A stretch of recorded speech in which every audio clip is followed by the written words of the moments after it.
Hi, this is me, Hesha Chima, and joining me today is integrative health coach and nutritionist Neha Ranglani. And today we're going to be talking about one of the most common concerns that we women face and have usually, which is PCOS and PCOD. So firstly, thank you so much, Neha, for joining us again today. Thank you so much, Hesha. It's always a pleasure to chat up with you. Neha, I remember when we first spoke, we had a great conversation all about PCOS and PCOD because that's your key area of forte and interest as well. Yes.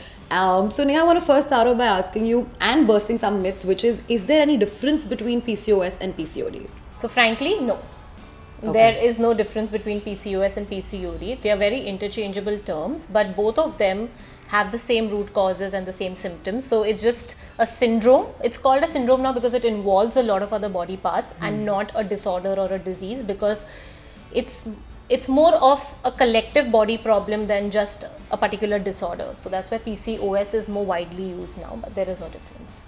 So, now that we know that there's no particular difference, I'm sure that women out there who are probably battling PCOS or PCOD for that matter of fact, must have had some kind of an indication, or they must have felt something, that they realize that there's some problem. So what is the first stage when one realizes that, oh my God, I have PCOS or PCOD? Right. So there are three criteria which actually help you decide if you're a PCOS or no.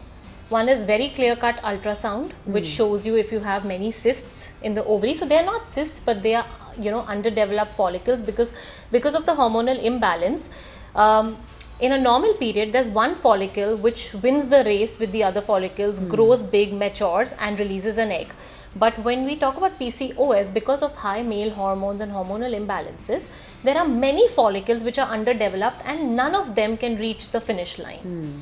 So you see these string-like pearl strings of follicles which are called cysts, but they are not actually cysts. Okay. They are just underdeveloped follicles. Immature follicles basically. So one is clearly that if you have that on the ultrasound, it shows that you are polycystic ovaries. And the next is very, very stark symptom is having hair growth in parts where men have hair.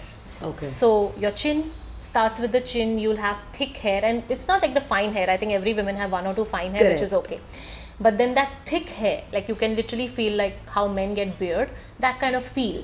And here, around the nipples, on your midline of the waist, pubic hair, extremely thick and hard. So these are some symptoms which actually show that you have high male hormone. That's called hirsutism. Okay. And then obviously the third symptom is you not getting your periods.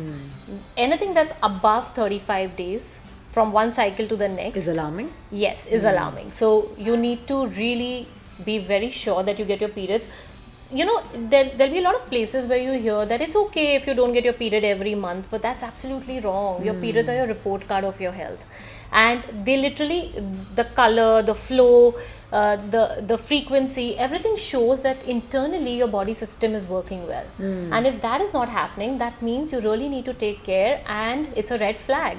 So don't think that, okay, I've heard that it's okay, I don't get my period, so it's fine. So no, that's not true. You need to get your period every month, at least 11 months in a year, if nothing else, right? And any two out of these symptoms, if you have, then you're classified as a PCOS.